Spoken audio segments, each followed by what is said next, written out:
up and pray up. It's June, which means it's time to be prideful over insignificant preferences. Today's show is going to break down some dumb things that I saw and some dumb things that companies are doing to cave to the gay agenda.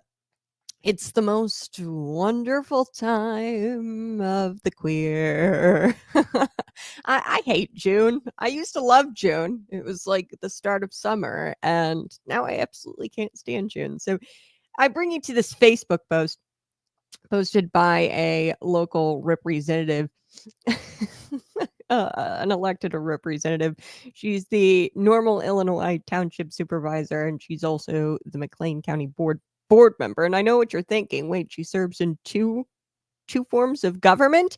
Yes, she does. So she reposted this. Leslie, I guess she's a barber, works at Shorty's Barber Shop in Normal, Illinois, and she's giving out free haircuts, or well, discounted haircuts. Are you or someone you know looking for a gay haircut? Having a hard time finding a queer stylist or fitting a haircut into your budget? For the entire month of June, I'm going to be offering discounted haircuts for all LGBTQ folks. Please call me. Let's get you looking right for pride.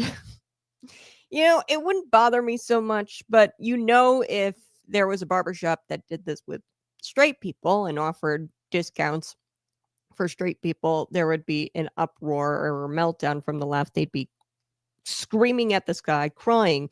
I wanted to share another thing that I had noticed. There was a post made by Illinois State University. I live in Illinois, and they, made a post about gay pride and everything like that. And somebody had commented, and I believe that Donald Trump did recognize June as Veterans Month. Somebody said, "Why is this? It's Veterans Month." So Donald Trump, the Trump administration, was pretty clear about what June is supposed to be recognized for. June is supposed to be Veterans Month. That kind of makes sense. Memorial Day, the last weekend in May. This guy, he gets on there and he says, "How many months would you like, vets? 8, 12? Should we stand up and applaud you when you walk into an Applebee's? Yes, you volunteered to go into the service. Thank you. Thank you for your service. Now can we let other people be recognized?" In Illinois State University, they posted like this graphic. It says Pride Month. Illinois State University is commemorating Pride Month by featuring Milner Library. Illinois State University's digitization coordinator Carmen Beaufort or Beecroft, and their work of preserving Redbird's LGBTQ stories.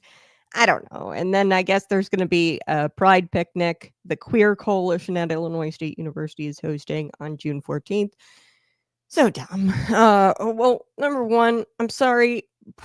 Being prideful about your insignificant bedroom preferences is just dumb to begin with.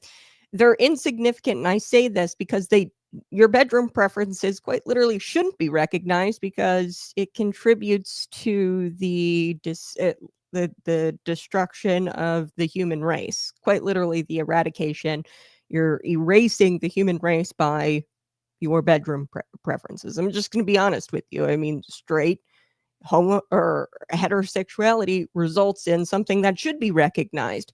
Families, the creation of families. This is beneficial to society, creating more people to do things like try to cure cancer, to make things in manufacturing plants, to work and contribute to society. You're making human beings. There's something to be applauded there when you create a family, because you're contributing to society and to humankind, quite literally populating the earth.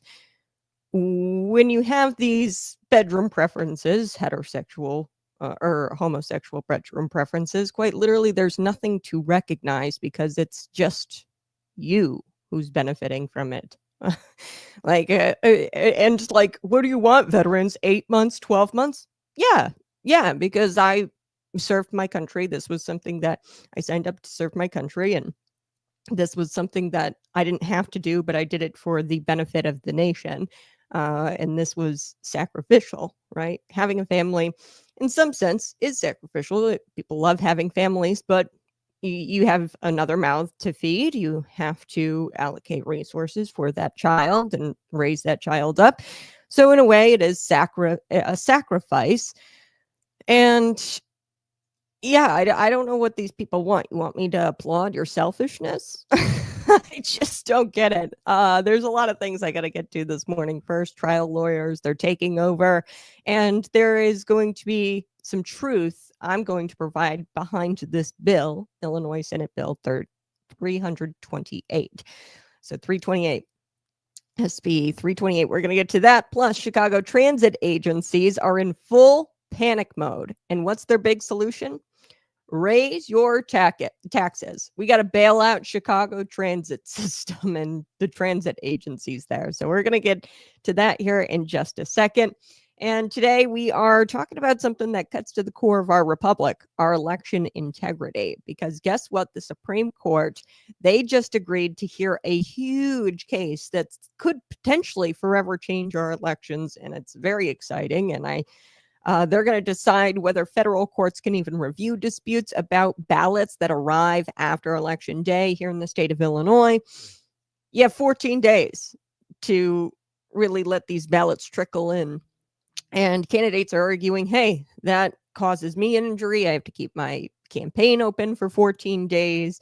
And the Seventh Circuit didn't want to hear their case. Now the Supreme Court has just agreed to hear whether or not the Seventh Circuit Court of Appeals should hear that case. So we're going to get to all of that. Good morning, my fellow freedom fighters. I'm Conservative Cat. You're watching Conservative Cat on Rumble, YouTube, Facebook.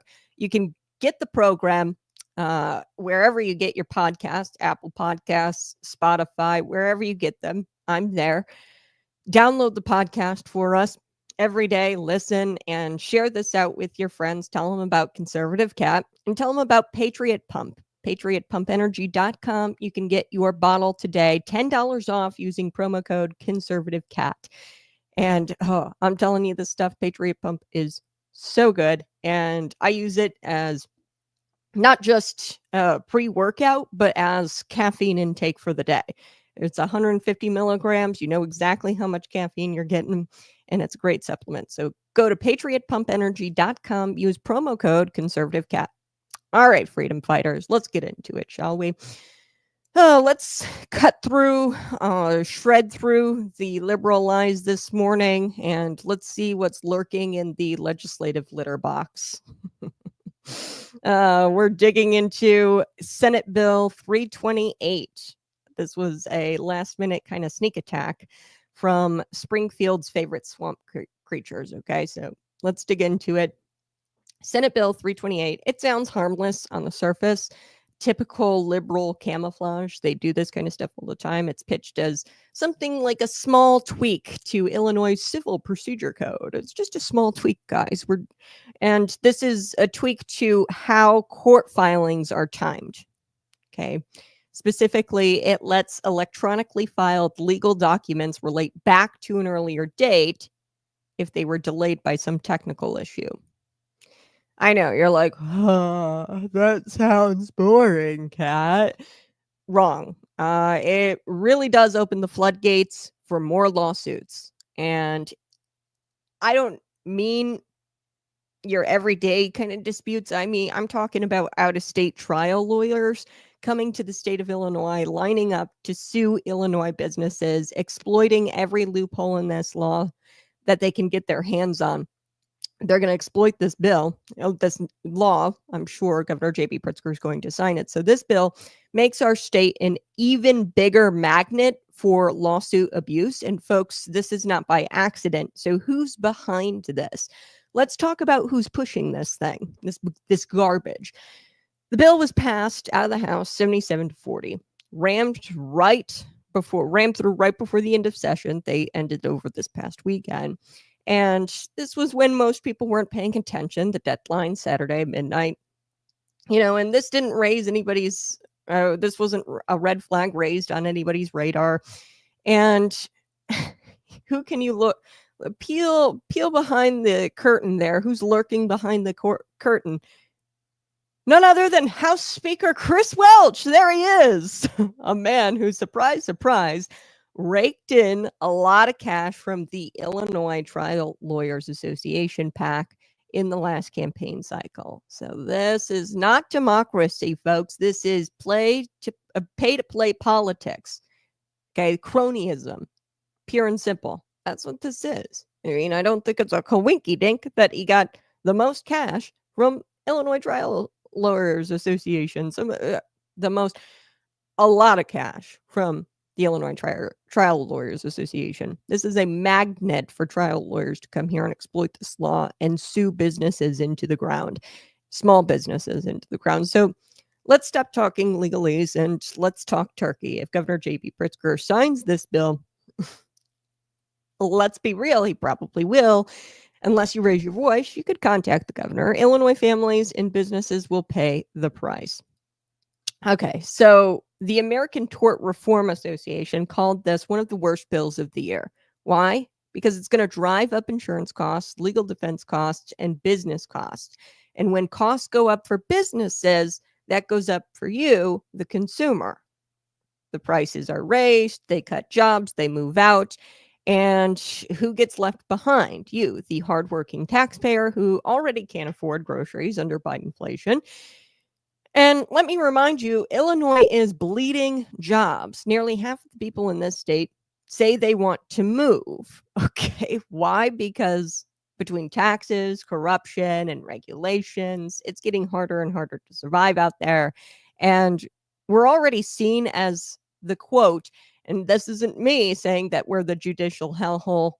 Plenty of watchdog groups have coined Cook County as the judicial hellhole, or Illinois as the judicial hellhole. Cook County alone hosts 91% of all big money lawsuits in Illinois, even though it makes up about 40% of the population. So that's not justice. That's jackpot justice. Okay. So a lot of people are making money, and they're making money off of driving these small business owners into the ground. So SB 328 says, hey, let's make it even easier to sue someone in the state of Illinois. And the message this sends is clear. If you're a small business, Illinois is not safe. You could get sued. What does that mean for you, the taxpayer, if you don't own a business? It means you're a small little mom and pop shop. It's going to shut down. It could get shut down because they get sued by, a trial lawyer because of this law. This bill doesn't help victims. It doesn't protect workers. It doesn't protect consumers. Who does it help? Trial lawyers. They're the ones who are going to be making millions, dragging out lawsuits and taking massive cuts of these settlements. Okay, so the businesses have to settle the employee, and this is how it all kinds of works. And they're the ones who fund these Democrat campaigns. Like I said, House Speaker Chris Welch got a nice stack of cash from the Illinois Trials Association, Trial Lawyers Association. And they're going to keep writing rules that benefit them. Okay, they're going to use these Democrat lawmakers, write the rules, and then it benefits them. They turn Illinois into the capital, the lawsuit capital of America. That's their goal here. And if you think that doesn't affect you, wait until your favorite local store shuts down because they can't afford to stay open, because Susan knows that, hey, I can open up a lawsuit and sue this company for everything that it's worth. Okay. And then it shuts down because they can't afford to stay open. They've got to settle. And then the trial lawyer gets a nice little cut from that settlement. This is what happens when greedy lawyers and corrupt politicians write the rules. They get richer and you get poorer. Thankfully, some Republicans, Representative Dan Ugasti, called out the bill for exactly what it was. It's a disaster waiting to happen. He said it flat out. The entire business community was opposed to this thing. And let's be honest, it's not enough to vote no on the floor, because the floor is stacked with Democrats, but specifically Democrats backed by trial lawyer puppet. Like, they're puppets. The trial lawyers are the puppeteers. Okay, so it's hard to, it's not enough to vote no. Okay, we need fighters, we need conservatives, and we need to get conservatives in there that don't just swat at the smoke and try to, swat at the smoke, but we need conservatives who will put out the fire, will go in with a big old hose and just put out that fire. And that means we need real conservatives in Springfield. And it means standing up to not just Democrats, but also the lobbyists and Republicans who are backed by unions and trial lawyers associations and some of these PACs. And it means standing up against these trial lawyers who want to make this state into their private ATM. They want to write rules where they can make this state their private ATM. So patriots, call up Governor J.B. Pritzker, send that email. Governor J.B. Pritzker, veto SB 328. Tell him you don't want our state to be sold out to special interests. Tell him you don't want our state to disrespect the business community and sue them out of existence. Tell him if he signs this bill, that you're going to remember come election day and you're not going to vote for him. So, folks, this isn't just a policy dispute. It's really a test of who runs Illinois. Is it the people? Is it you? Or is it these trial lawyers who buy political loyalty like it's a bargain bin at a Black Friday deal? Really? That's all it takes, Chris Welch, for you to push a bill like this? For them to contribute to your campaign? It looks that way to me.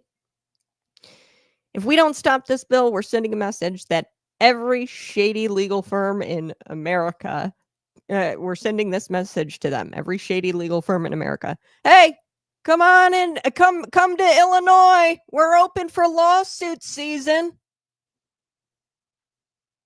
Let's put our claws out, folks. Let's say enough is enough. All right. I want to shift gears. Let's talk about the Chicago transit agencies being in full panic mode.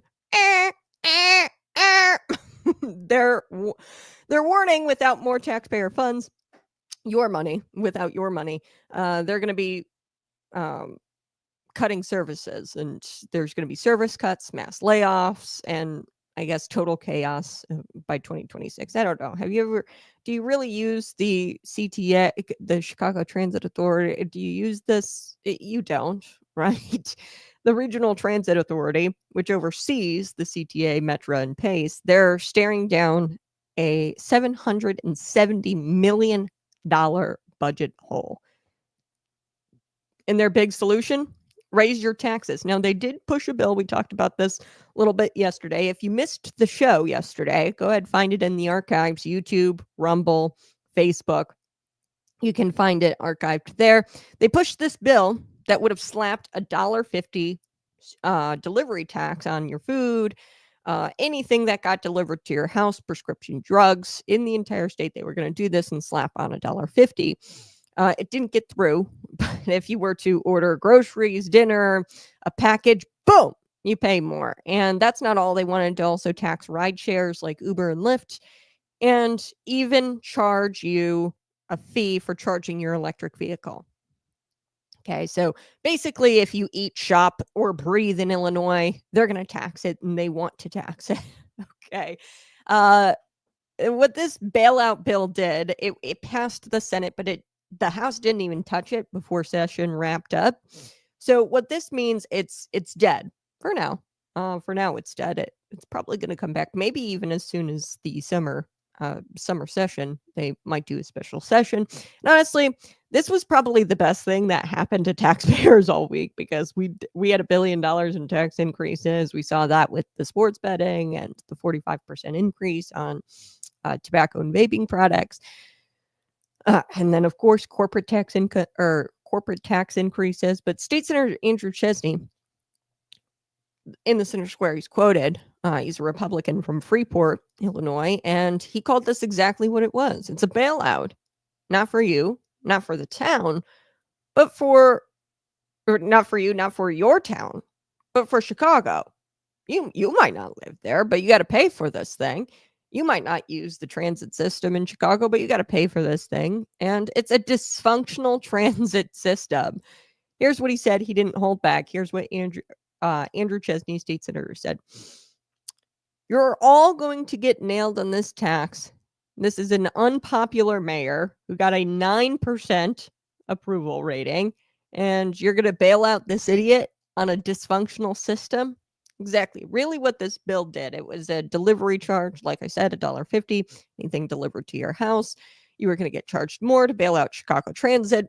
Really what this bill did, because the House didn't even touch it, it just screwed over a bunch of Democrat senators who voted yes on this thing because their next campaign cycle, when they run for re-election, they're going to have to answer as to why they voted for this terrible thing, raising your taxes and implementing delivery fees on Illinoisans. So, and they did this all for what?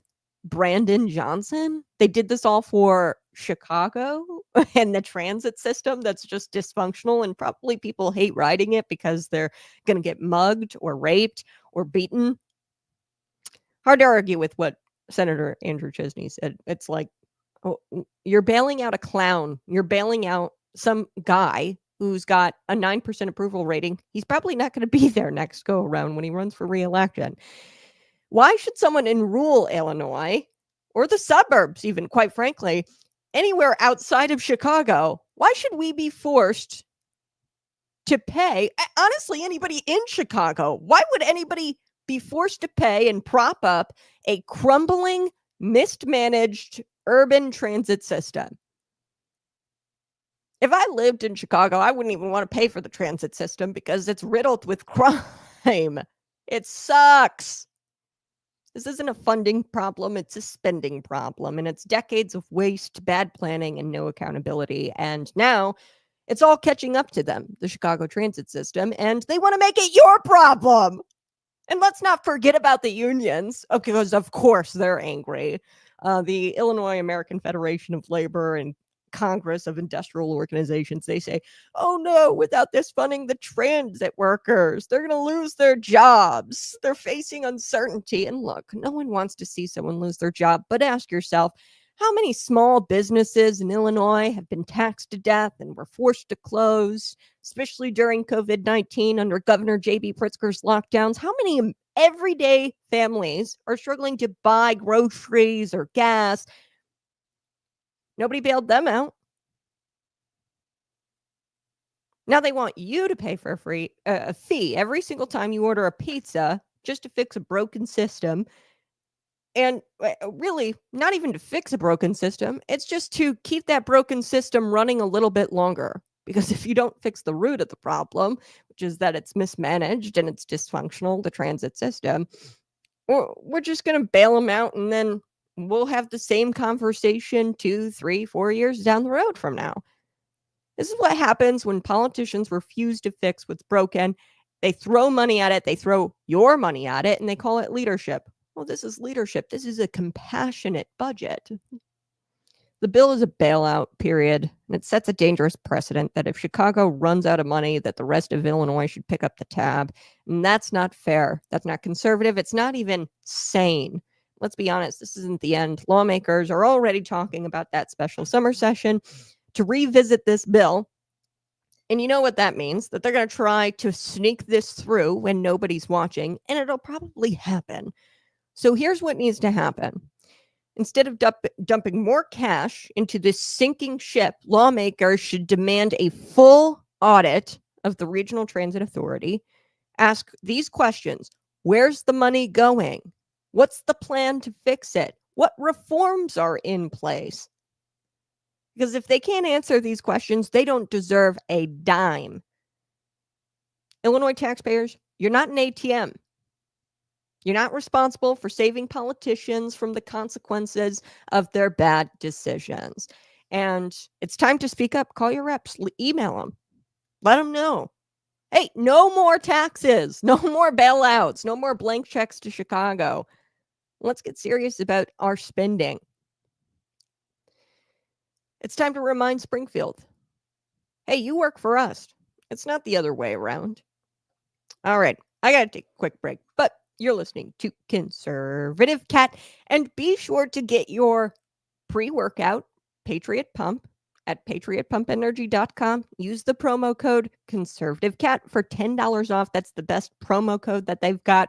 Conservative Cat is always the best promo code. Subscribe to the channel, share this out, support the program, tell a friend, just one friend, about this show today. We'll be right back.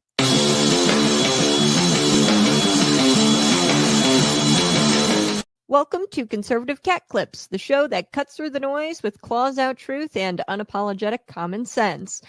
I'm your host, Kat. No fluff, just facts. Today, we're tackling the topic mainstream media would rather tiptoe around, and that's abortion, its history, its turning point, and what's happening now and where it's headed. Let's start with the past. In 1973, the Supreme Court handed down Roe v. Wade, and just like that, abortion became legal nationwide. It wasn't voted on, it wasn't in the Constitution. It was judicial activism, plain and simple. And over the next 49 years, over 60 million unborn lives were lost under this illusion that it was just healthcare, that this is just healthcare. Fast forward to the game changer, June 24th, 2022. Dobbs versus Jackson's Women's Health Organization. The court finally corrected course, overturned Roe, and returned the power back to the states. Cue the media meltdown. But guess what? That's what democracy looks like. Local, real control. Right now, it's a state-by-state battle. Red states are passing laws to protect unborn life, some with heartbeat bills, others with total bans. Blue states, on the other hand, are sprinting forward, abortion on demand, some even pushing abortion access up until birth. That's not progressive, that's extreme. And here's where it gets even messier. Abortion pills. The latest front in this fight. The FDA greenlit mail-order abortion pills with almost no oversight. Think about that. A teenager can get these powerful drugs sent to her door without even seeing a doctor. Safe? Hardly. But the Biden administration, they were all in, treating abortion like it's the crown jewel of their social agenda. What's next? The future of abortion is being written right now. The state legislatures, in the courts, and in the culture, and at the ballot box. Conservatives are stepping up, passing strong protections, supporting crisis pregnancy centers, promoting adoption reform, and standing firm with both the mother and the child. Here's the bottom line. The fight isn't over. It's just begun, and we're no longer playing defense, though. We're shaping the culture. One law, one vote, and one voice at a time. This has been Conservative Cat Clips, where the truth cuts deep and the values stand tall, and we don't apologize for standing up for life.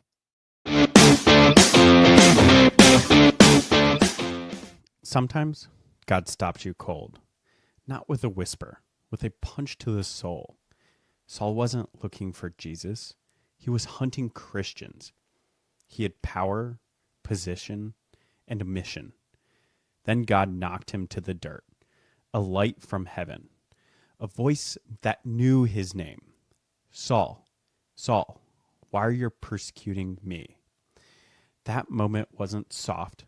It wasn't sweet. It was a spiritual ambush. God still works like that. He steps into your mess, interrupts your pride, confronts the man you've become when you're wandered too far. Maybe you're building your own kingdom. Maybe your fists are up, fighting battles God never called you to. Or maybe you're just running hard in the wrong direction. But then comes the voice, clear, heavy, holy. Why are you persecuting me? Jesus doesn't want your behavior fixed. He wants your heart surrendered. Saul didn't get a lecture. He got a mission. Get up, go to the city. You'll be told what to do. That's the way of real manhood in the kingdom. Surrender first, then orders. You don't need every answer right now. You need to obey the voice. Follow the light. Rise up off the dirt and walk the road God lays out for you. Some roads break you to rebuild you, and that's exactly what Jesus wants. You want to train like a warrior? You need fuel like one. Patriot Pump is clean, powerful pre-workout that won't let you quit halfway. Just like the mission God gives you, it's not about the hype. It's about the grit. Fuel up, lock in, get after it. Hey there, freedom fighters. Welcome back to Conservative Cat. Your claws are out, and I've got your no nonsense dose of common sense and constitutional clarity right here for you. I'm your host, the one and only Conservative Cat, here to pounce on the truth and shred up the lies. Today, we are talking about something that cuts to the core of our republic, that's election integrity. Because guess what? This is huge news. The Supreme Court, they just agreed to hear this huge case that would decide, or that could ultimately decide, whether federal courts can even review disputes about ballots that arrive after Election Day. So in the state of Illinois, you have 14 days to steal an election. Let that sink in. They're deciding uh, uh, not whether the ballots are valid, but whether or not anyone has the right to even challenge them in federal court. That's how deep this thing goes. Okay, so we're not at that stage yet where somebody's going to rule on the merits or rule on this question. Should elections that are received after election day be counted, or are those ballots unlawful? We're not at that question yet, folks. But here's the scoop. Judicial Watch, along with Illinois Congressman Mike Boss, a Republican, of course, is suing the Illinois rule that says, hey, let mail-in ballots be counted up to 2 weeks after Election Day so we can steal it. As long as they're postmarked on time, which nobody really checks to see if they're postmarked on time. There's no true framework to ensure that that's happening. Now, Illinois is the only state doing this 14 days past the election. We're one of the only states that do this kind of thing 2 weeks or like 2 weeks after the election since 2020. More and more states have been extending their deadlines. Most recently, Mississippi, I think it was Mississippi, that had 5 days, but the Fifth Circuit Court of Appeals struck that down and they said, hey, it's unlawful to count ballots after Election Day. So a lot of states have been, since 2020 with the whole COVID pandemic, they've been loosening their rules around mail-in ballots and for how long do we accept these things. And some say that this is about access. Others, including me, will say, no, this opens the door for confusion, error, and yes, fraud. So this is a case not about fraud claims yet, and not about whether these ballots are lawful to be counted 14 days after the election. First, this is about whether or not federal courts can hear these kinds of cases and hear that question. And that is massive. It is massive.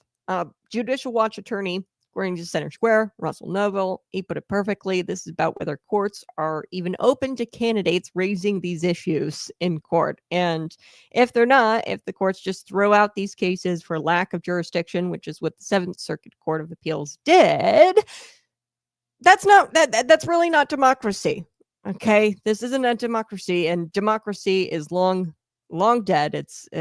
And it's a legal dead end, and these candidates have no voice. Imagine you're running for office. It's already a really grueling, expensive process to run for office. If you've worked on a campaign, you know you've poured your heart, your soul, and your wallet into this campaign. Election day comes, the votes are counted, and then you have to wait 2 more weeks to find out what happened. Why? Because these ballots are still trickling in.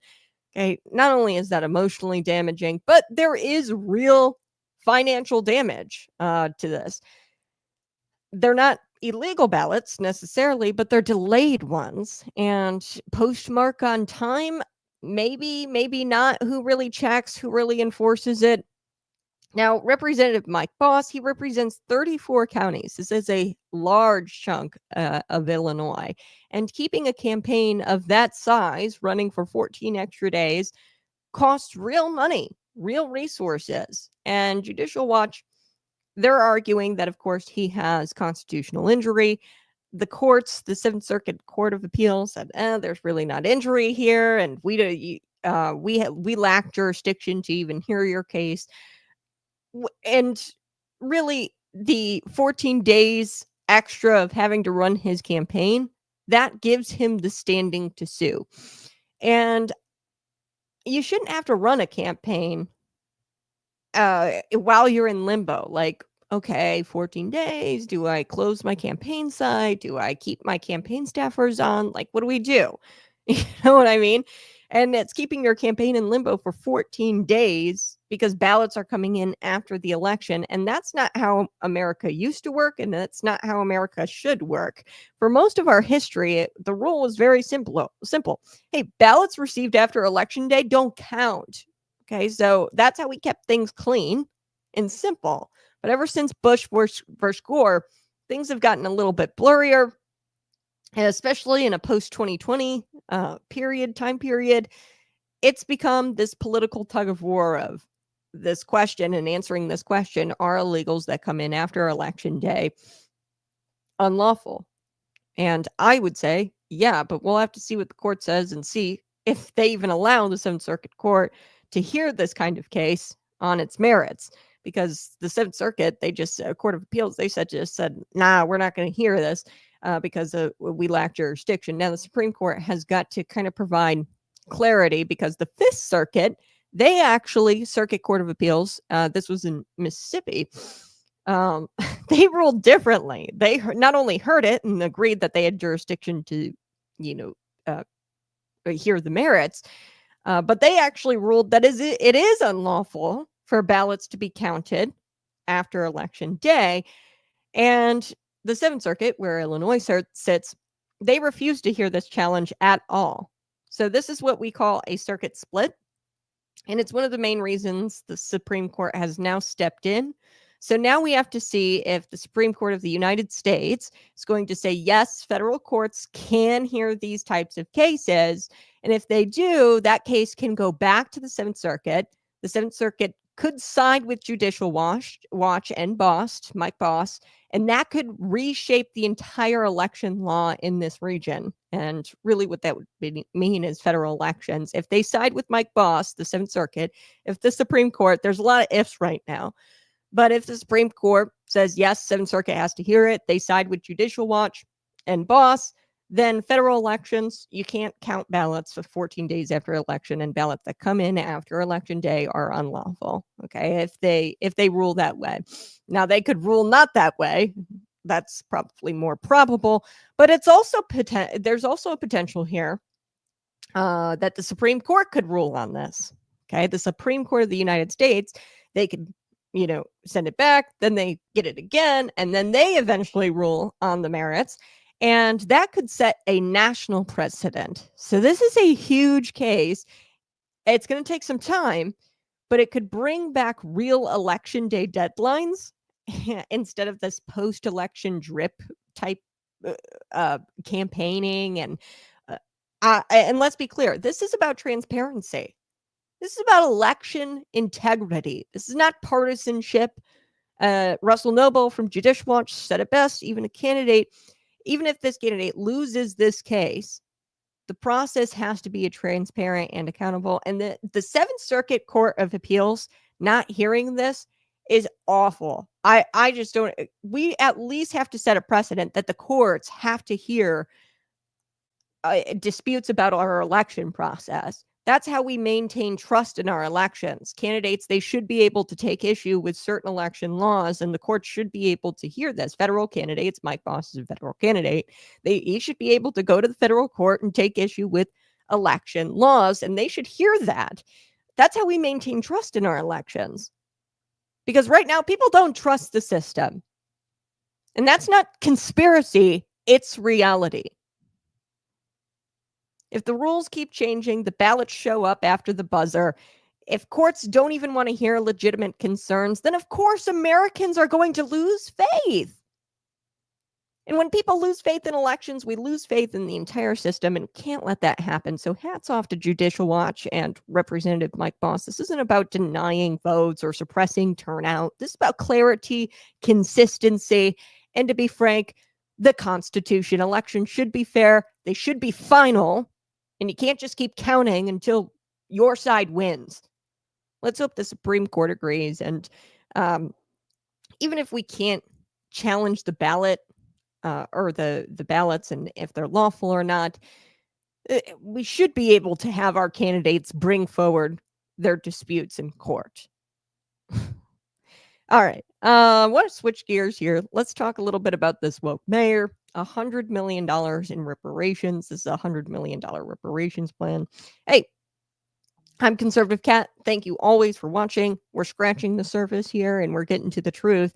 And don't forget to like, share, and subscribe and follow wherever you're watching Rumble, Facebook, YouTube, and tell one friend about Conservative Cat today and tell one friend about Conservative Cat promo code $10 off at checkout, patriotpumpenergy.com. Get your pre-workout today.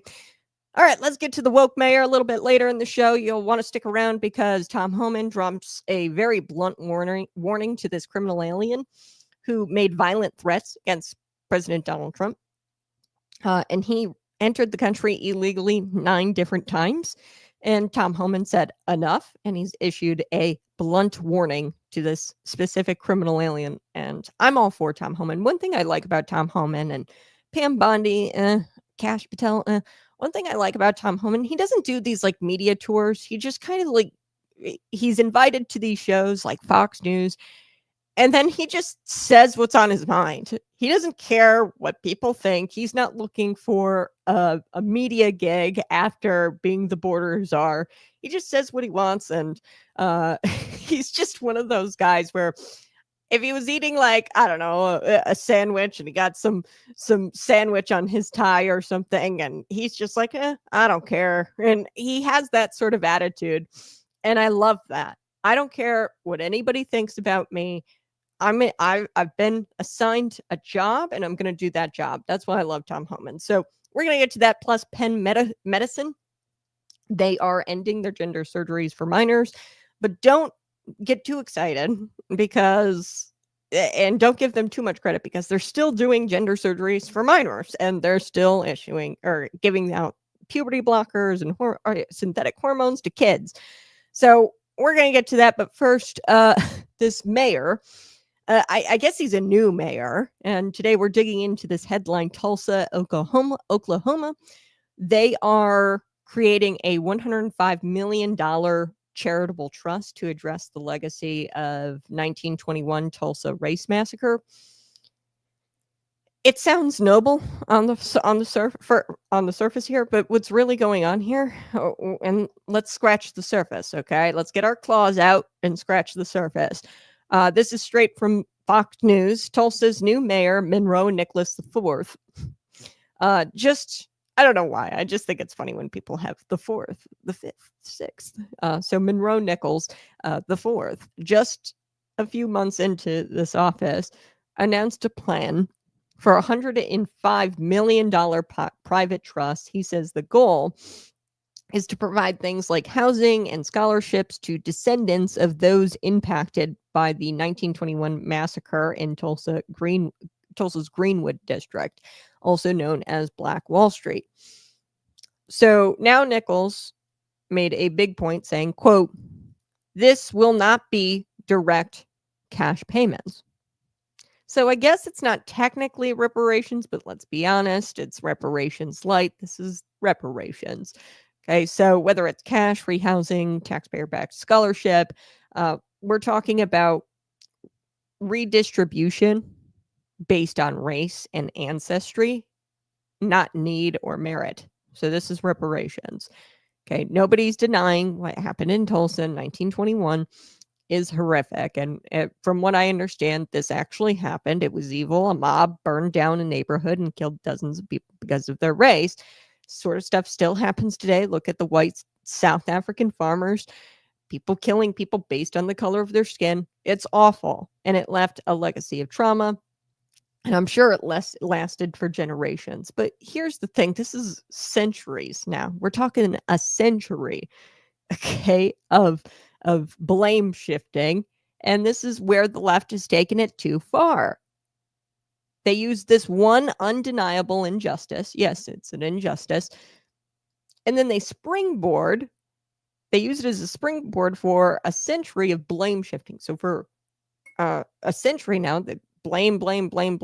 According to Mayor Nichols, Tulsa's troubles didn't end in 1921. He said that the city has also been guilty of, quote, redlining, a highway built to choke off economic vitality, and perpetual underinvestment of local, state, and federal governments.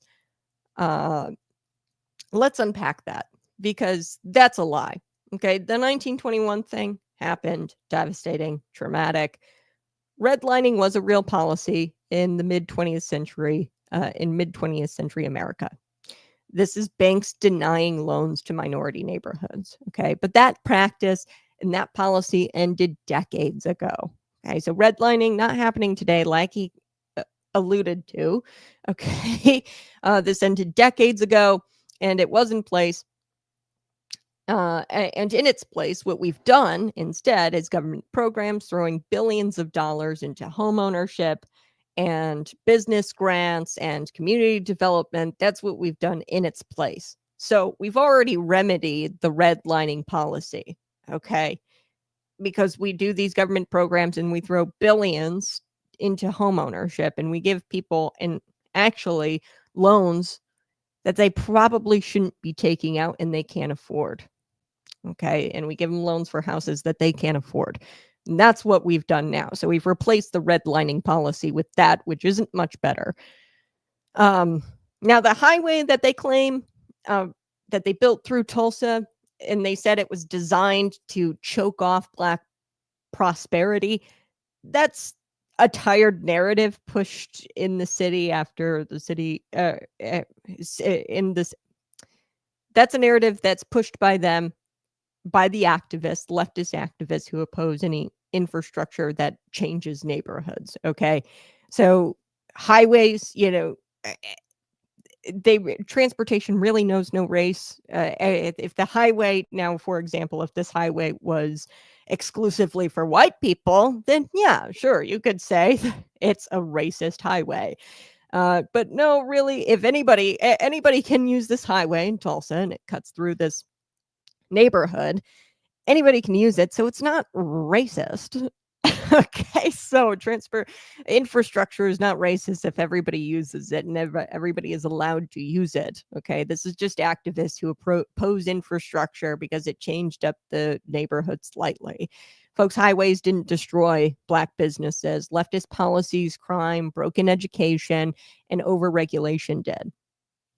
Okay, and instead of talking about the solutions to those things, Nichols, he's resurrecting grievances and asking for over $100 million in social justice funding. And this is a so-called private trust. And they're aiming to raise $105 million by 2026, which is bold. But Mayor Nichols says that it's going to be funded through private donations, not tax dollars. But we've seen this game before. Okay, they say, oh, it's going to be a private trust. It's going to be charitable contributions, private charitable. First, it's private.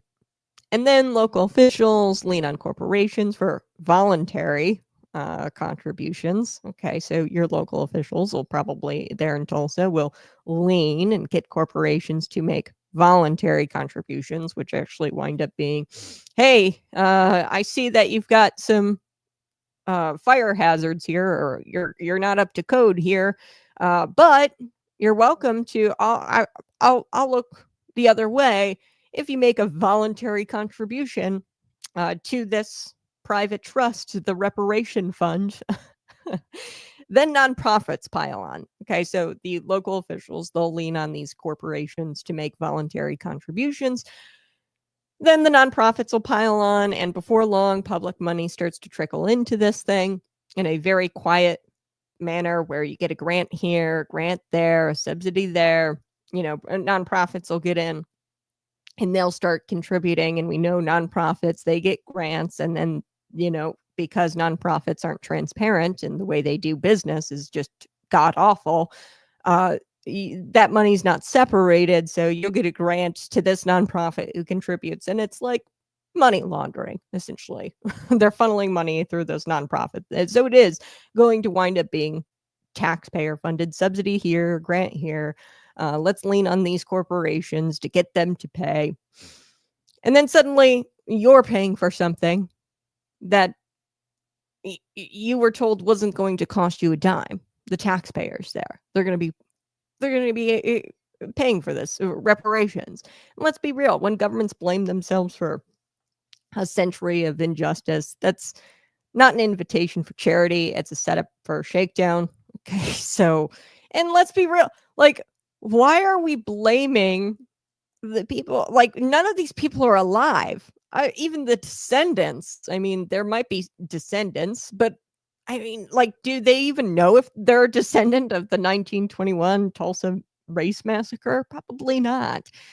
So, who actually benefits all of this? Will the descendants of the victims actually get real opportunity? Maybe, but there's no guarantees. Most likely, it's going to go towards, uh, you know, maybe like housing programs that are race based, which is just racist.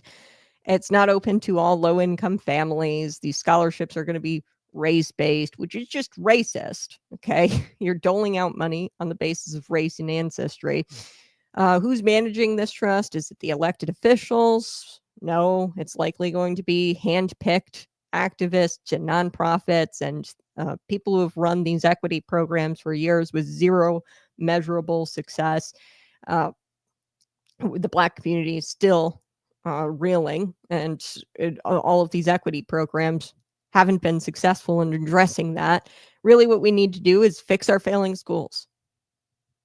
Fix our failing schools, restore law and order in these communities and in these neighborhoods. We need to remove the red tape crushing small businesses. If we want Black communities, if we want Black business owners, white business owners, anybody to have success, we'll just promote personal responsibility, faith, and family. That's what real justice looks like. This isn't justice. This is a pipeline for ideological allies to fund pet projects and to line their own pockets. That's really what this is about. And to maybe skim off the top of this trust. Who knows? They got the 105 million. And it's interesting. They say 105 million, but it's 100 million that they're going to dish out. So where's this 5 million going? It's probably going to the people managing this trust. And those are handpicked activists and nonprofits. And these are people. It's a way to line their own damn pockets. Okay. And they might dole out the $100 million, but it's really not going to help people who need it.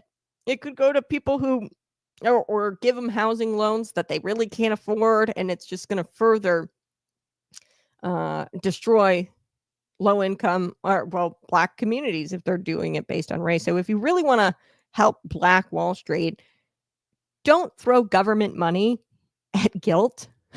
Okay.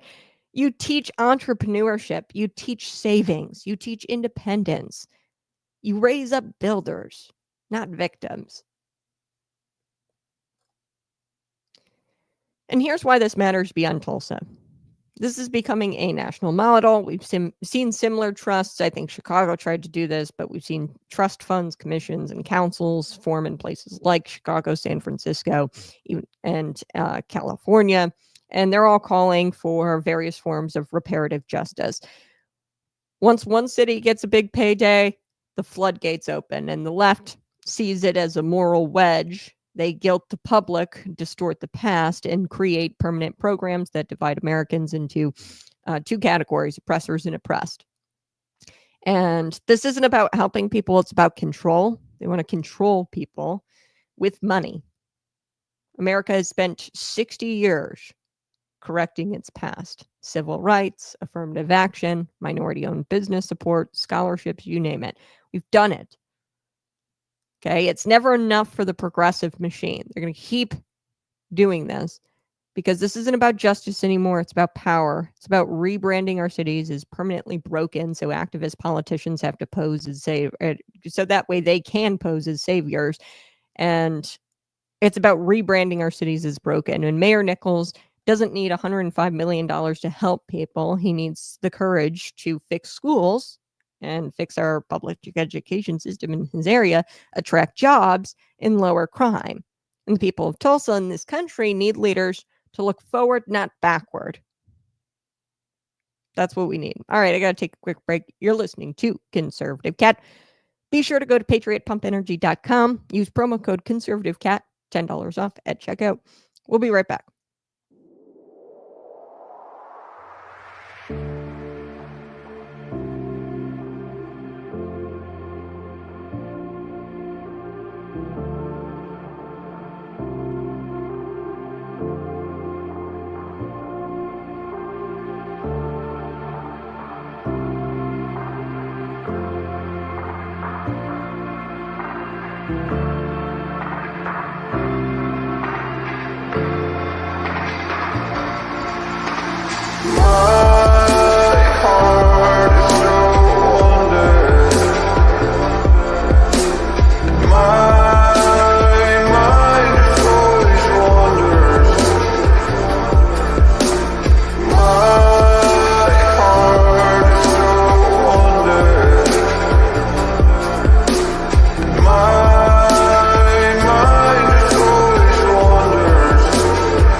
morning. Hey, I'm Conservative Cat. Be sure to subscribe to the YouTube channel. You can also follow on Rumble and on Facebook. Type it in your search bar, Conservative Cat, or find us at theconservativecat.com. And it's one thing to enter the country illegally. It's another thing to commit crimes afterwards, but it's a whole other thing to threaten the president of the United States after doing all of that. And that is just utterly insane. Okay, so the worst part is that he broke into the country 9 different times. Fortunately, if he even thinks about doing it again, Tom Homan will not let him win. He won't win this. Here's Border Czar Tom Homan. Take a listen. From the White House. Tom, good morning to you, and thanks for coming back. So he's got a rap sheet. It's pretty long. He's 54 years old. He's entered the U.S. illegally at least 9 times. Charged with a felony hit and run, criminal damage of property, disorderly conduct with a, quote, domestic abuse modifier. All right, so he was picked up in Wisconsin. What's the status of his case, Tom? Well, he's being detained. He'll be removed. I mean, he's exactly the priority that President Trump has while he's focusing on public safety threats and significant criminal history. And, foolish on him to make a threat against the president. It's just going to add another criminal charge. I mean, Secret Service is investigating that allegation. He'd probably end up with another charge on top of the others. And we'll detain him, and as soon as he gets out, he'll be deported. ICE has made it clear. Public safety threats are the priority. And bad decision on his part to make a threat against the president. That's just going to add another felony charge. Once he's deported, does the United States try to keep tabs on somebody like this? Because he's come across 9 times in the past. I don't necessarily think that he would be able to make it across the border now that it's more secure. But if somebody has made a threat to the president, do you continue to track them even after they leave the country? ICE doesn't, but the Secret Service does, yes. And you're right. He's going to have a hard time coming back. You look at immigration crossings on the border, on the southern border, down 96%. Every single border patrol agent is on the line now defending that border, along with DOD on the border by the thousands. So he's going to have a hell of a time coming back. But if he does, that's a felony reentry charge. We'll quickly detain him and charge him with a felony reentry after deportation. He'll serve some more prison time. He's not going to win this. Kristi Noem put out a statement. The threat comes out even a year after President Trump was shot in Butler, PA, and less than 2 weeks after the former FBI Director James Comey called for the president's assassination. All politicians and members of the media should take notice of these repeated attempts. Yep. And that's one thing that I just don't understand is this rhetoric. It's not getting any better. And you'd think that the left and the Democrats would cool it with the rhetoric because you've got people like Ramon Morales Reyes. He's a Mexican nationalist, according to Daily Caller, with a lengthy criminal record, sent a handwritten letter to the U.S. government stating that he was going to self-deport himself once he shoots Donald Trump with his 30-yard, 6-inch firearm. The Department of Homeland Security announced this letter following Reyes' arrest. Homan said on Fox News, America's newsroom, that he's foolish for making such a threat against President Donald Trump and that he will be deported. He's not going to get the chance to self-deport. He's going to be deported. Like, how dumb does one have to be to turn themselves in when the federal government is enforcing federal immigration laws, but also sends death threats? So he's like, oh yeah, I'm going to self-deport. So you're turning yourself into the federal government. You write a letter and you're turning yourself in. But then he also includes death threats to the current president. As someone once said, they're not sending their best. Okay. They're not sending their best. And I've told you this, is if these immigrants, legal or not, if you're sending, so if you even go through the legal channels, you go through a legal port of entry, if you don't reflect American values and you hate our president and you hate this country's laws and you don't want to participate in a Judeo-Christian nation and hold those values, I don't want you. Americans don't want you if you're not willing to change your culture and not bring the culture here. Okay, multiculturalism is this belief that all cultures are equal. They're not. In some parts of the world, they believe in things like child brides. They think that it's okay to toss gay people off of a roof, okay, off of rooftops. They think it's okay to murder someone based off of their religious faith. And we don't want that sort of culture here. They believe that it's okay to serve people raw chicken out of a bucket and uh, cart around this cart and toss out, food. We don't believe in that culture here. Okay, we have Judeo-Christian values, and they're not sending their best. And we need to vet and make sure that the best of the best are coming to America. And honestly, I can't get over how incredibly insane this is, this man's actions, especially considering the crimes he had already committed beforehand. This is what Tom Holland says. He's being detained and he'll be removed. And I mean, he's exactly the priority that President Donald Trump has us focusing on, public safety threats, and he has a significant criminal history. It's foolish on him to make such a threat against the president. It's going to add yet another criminal charge, and he'll probably end up with another charge on top of that one. The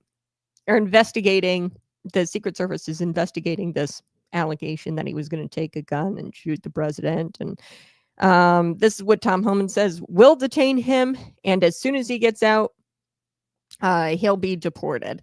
So yeah, Reyes illegally entered the U.S. 9 separate occasions, by the way. Between 1998 and 2005, he was arrested for a felony hit and run, according to the DHS. He appeared angry about Trump's mass deportations, writing the president had deported his family and that it's time that the president gets what is coming to him.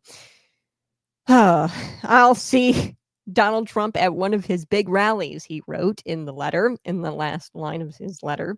Again, I can't get over how foolish this is, how insane this threat is, and even joking like that can lead you to serve out a serious or be convicted of a serious crime, a serious offense. So even if you joke about killing the president, it could wind you up in jail. And I mean, but what would we expect from a guy who couldn't care less about any kind of law? Obviously, he doesn't care about federal immigration laws. He was in here 9 different times and broke the law. So this proves how entitled a lot of these criminal aliens are. And he admitted that he believed his illegal alien family members had the same right to be here. And he's just so entitled. And he thinks that he's so entitled that he has maybe a duty or is expected to kill the president of the United States. And you can't make this stuff up, this sort of delusion. All right, we are going to be having a guest join us, Ray Estrada. He ran against Eric Sorensen a couple of years ago in the 17th Congressional District. But I wanted to have him on Conservative Cap because I want to dig deep. And we need to challenge the mainstream media, and we need to talk about what's happening overseas. So we're going to head overseas. We're going straight to Africa. Not for the safari, but for something far more serious. A scramble for resources, infrastructure, and influence. So you've heard of the Belt and Road Initiative. Okay, this is China's $1 trillion global infrastructure push. And what is it really about? Simple: power. And Africa is the crown jewel of this strategy. And we're going to connect the dots here. Let me set this up. And we're talking about the Belt Road Initiative. So write this down with the green crayon if you have to. This is kind of important stuff. So timestamp this video, figure out, when I talk about this, and share this out with your friends. First, minerals. We got to talk about Africa and how they are home to a vast reserve of cobalt, lithium, rare earth minerals. And this is everything that powers your cell phones, your electric cars, and all of the green energy things, your windmills, your solar panels, and the green energy fantasies that are being pushed here by the West's left, the America's leftists. Okay, now who's mining all of this? You'd think African nations. Okay, so they've got this beautiful reserves of cobalt and lithium. Surely the African nation is mining this. Nope. Chinese state-backed firms have snapped up these mines from the Congo to Zambia. Okay, so from Congo to Zambia, they're snapped up these mines, and they're not just digging, they're dominating. Here's the kicker. Many of these deals are sealed through what's called debt trap diplomacy. Okay, so really we're going to loan this poor nation billions of dollars for their infrastructure, and then we're going to take control of their country when we can't pay up, or when they can't pay up, when the poor nation can't pay up Africa. So this is what's going on. So now look at the ports. Enter the ports. China, they're not just building roads, they're not just building train rails, they're building ports in Kenya, Djibouti, Tanzania, I think I'm saying Tanzania. They're building these ports in these areas, and these aren't gifts, these are geopolitical footholds, okay? So they're building these ports, and these are military-friendly, trade-dominant, debt-leveraged assets. So think of them as power battleships, as soft power battleships. This is for their military. Okay, and think about the geographical location of Africa. It's right there by Europe. We're going to get to South America here in just a little bit because they want to be right by the United States and North America as well. But they kind of want these ports right up. Think about where it's at. Europe is right above these ports. So these are geopolitical footholds, military friendly, trade dominant, debt leveraged assets, and think of them as soft power battleships. And while America focuses on TikTok and gender debates and all of this social crap, China's securing a global supply chain and forging military logistics hubs without firing a single shot. So they're waging war without firing a single shot. And these Chinese people, they're shaking the hands of these African countries, and they used this debt trap diplomacy to do it. And this is globalism in the 21st century. And this is what it looks like. It's strategic, it's silent, and it's very serious. And Donald Trump, with the tariffs, he's trying to stop this kind of stuff. He's trying to stop it before we go to war. Okay, that's what the tariffs, and you've got these activist judges saying, no, Donald Trump, you can't tariff. Although it's very clear in the law that he's allowed to pretty much tariff anything he wants at any time. It's very clear in the law. The only person who has the power to tariff is the president of the United States, the executive branch. Anyway, so this is what globalism looks like. It's silent, it's serious, it's strategic, and this is the Belt and Road. And it's not about trade. It's about control. It's about mineral mining. And mineral mining is the bait on the hook, and we can't take it. So what should the West do about this? First, we wake up. We got to wake up. We got to realize that this isn't about trade. This is about them taking over the world. Okay, this is globalism. And second, we have to reinvest in Africa. So we've got to be the guys that come in and invest in Africa. Because guess what? America, we have principles. We have morality.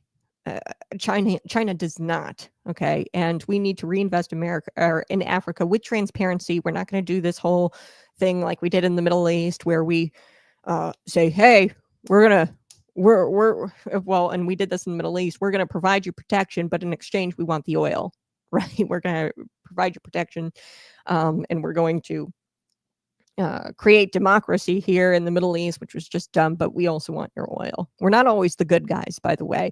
We're better than China, and we're definitely going to be better to Africa than China is probably being. And we're not for slave labor or anything like that. Really, what we need to do is just go in and reinvest in Africa with transparency, okay, and fairness and freedom, and not with any kind of strings attached. Third, like we did in Ukraine, what Donald Trump did with Ukraine and the mineral deal there. Okay, no strings attached. We come with a deal, a fair deal. Doesn't have to be like, Africa doesn't do anything in this deal. But third, we need to secure our own mineral supply lines, okay, supply lines. That means American mining, not outsourcing our future. Either we compete or we concede. China's playing chess. We can't afford to be playing checkers. Donald Trump is trying to combat this. He realizes, and think about what happened during COVID.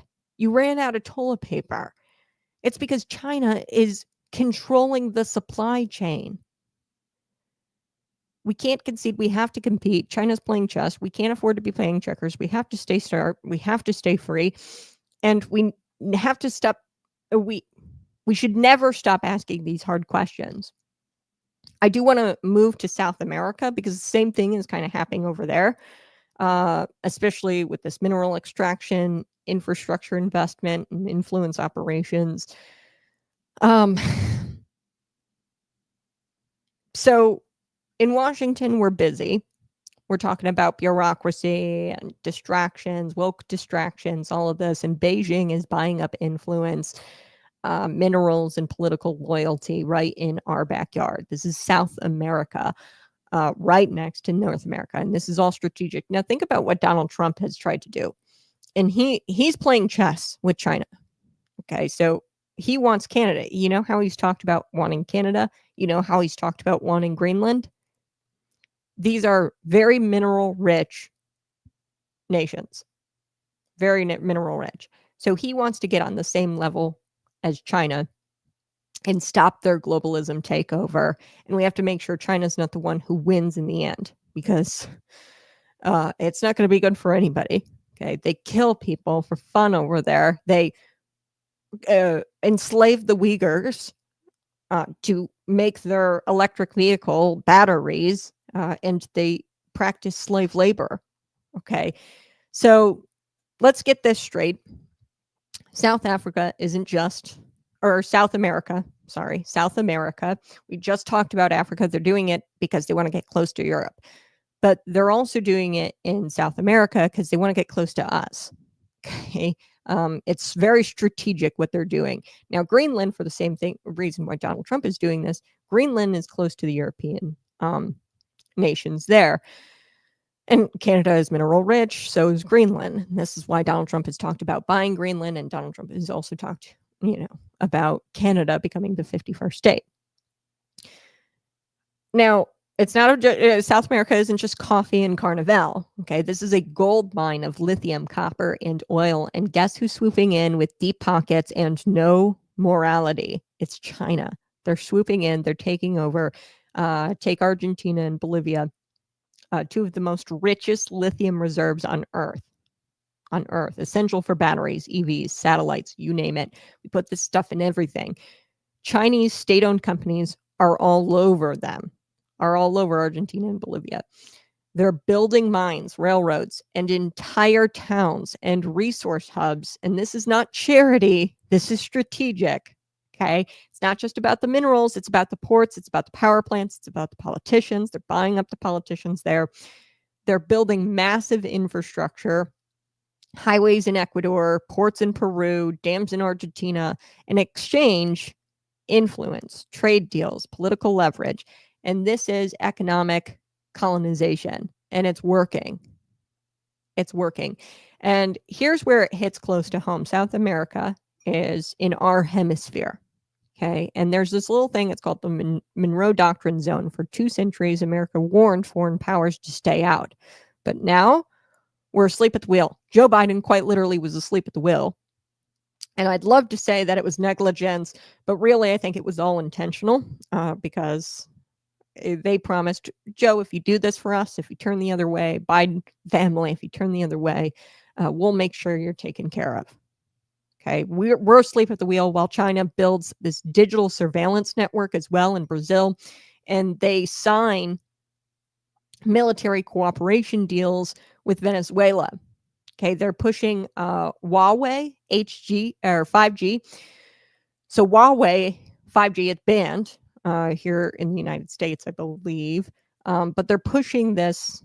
It's like a cell phone company, essentially, into key capitals in South America. And you can bet it's not for faster streaming. Okay, like they're going to try to say this is to harvest data and for strategic. They want to monitor everybody. They want to make sure nobody's working with the United States, and they want to get everybody on Huawei HG so they can monitor everybody and strategically position themselves in data harvest. And let's be clear, this is the long game. China doesn't need to send troops when it can own the copper, the lithium, the trade routes. This is why Donald Trump is so America first. He wants us to build He wants us to manufacture things. He wants us to do it, because if we don't do it, we're going to have to rely on China for everything. Everything. And the whole world is going to have to rely on China for everything. It's not just America they want to rely on them. They want the whole world to rely on them. And guess what? The woke green energy push here in the United States, it increases our dependence on those very minerals mined by Chinese companies. Okay, so in Chinese-controlled South American sites, it increases our dependence on those minerals mined by those Chinese companies. Okay, so if we switch everything over to the solar panels and to the windmills, we're going to have to rely even more on China and these Chinese controlled companies that they've set up in these mining sites in South America, Africa. Okay, so we've got to wake up. We can't just talk about green energy and ignore where the green comes from. Okay, the green energy is coming from China. And that's why this is so disturbing to see these activist judges taking the side of China, not America. They're taking their side because what Donald Trump is trying to doing with the tariffs, he's trying to stop the bleeding. He's trying to make it harder for China to do this sort of stuff. And then they're saying, no, screw you, Donald Trump. You don't get to do that to our buddies, to China. And I don't know if they're useful idiots, if they're I mean, it's treasonous. Every lithium battery is a geopolitical tether to Beijing. Every lithium battery that's produced, if we don't build our own supply chains fast. South America is slipping through our fingers, one Chinese contract at a time. And the CCP doesn't play fair. It plays to win. And we need to reassert our role in the Western Hemisphere with strength, clarity, and a conservative resolve. We need to start playing chess. And Donald Trump is trying to do that. But at every turn, people shut him down. And that's what's really disturbing about all of this is there's treasonous people in our government and specifically in our courts. For him he's trying to stop this bleeding. He's trying to make it to where we don't have to rely on China for everything. He's trying to make it to where the world doesn't have to rely on China for everything. All right, I have got to take a quick break. We got to start playing chess. We can't play checkers, and Donald Trump is trying to do that. All right, I got to take a quick break, but you're listening to Conservative Cat. We're going to be right back. Find PatriotPumpEnergy.com. Get your bottle of pre-workout, or it's just really a caffeine supplement. It's great. Be sure to use promo code ConservativeCat and get $10 off today. We'll be right back.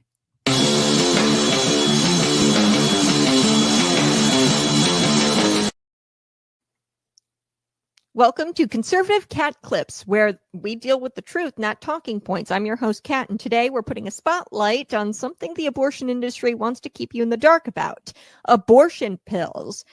What are they? How do they work? And how are they hurting women? Let's talk about the facts. Over 54% of abortions in America are now done using chemical abortion pills. That number is climbing fast. Why? Because it's easier, it's cheaper, and it's quieter. But here's what they won't tell you. Abortion pills come with a serious risk. The process is two drugs: mifepristone, which actually ends the pregnancy, and misoprostol, which forces the body to expel the baby. Sounds simple, right? It's not. According to the FDA, 4,200 serious adverse events have been reported, including 28 deaths since 2000, the year 2000. And those are just the official numbers. In 2021, there was a peer-reviewed study that found that ER visits after chemical abortions increased by over 500% between 2002 and 2015. And here's the kicker. Many of these cases are coded as miscarriages, and they're coded as miscarriages because women don't, or they can't, tell the hospital what actually happened and that they actually took these pills. That means the real damage, probably much worse. So way more than 4,200 adverse events since 2000. Now brace yourself. The Biden administration made it to where these pills were accessible by the mail with no person exam, no ultrasound, and no guarantee that the pregnancy had to be an ectopic pregnancy. So I mean, you could be taking these in your 6 months, 7 months, 8 months along. And it's not, this could be deadly if you take it when it's not an ectopic pregnancy. Women are being told to take these powerful drugs and there's zero medical supervision. That's not healthcare. It's called negligence. It's medical negligence. And we're seeing heartbreaking stories about all these women who are bleeding alone in dorm rooms, bathrooms, parking lots, or even in their own cars in the parking lot. Clinics like Planned Parenthood calls this empowerment and empowering, but tell me how it's empowering to hand a teenager a handful of pills and say, good luck. The emotional fallout is just as real, by the way.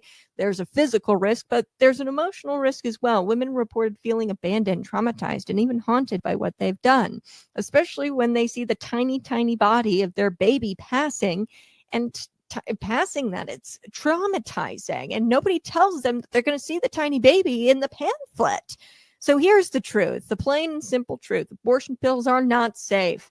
They're not kind, and they're not empowering. They actually hurt women, and they silence their pain by taking these chemical abortion pills, and they protect an industry by keeping the abortion in the dark. And it doesn't do anything to protect the individual at all. I'm Kat, and this has been Conservative Clips, Cat Clips, reminding you that real healthcare, it doesn't kill people.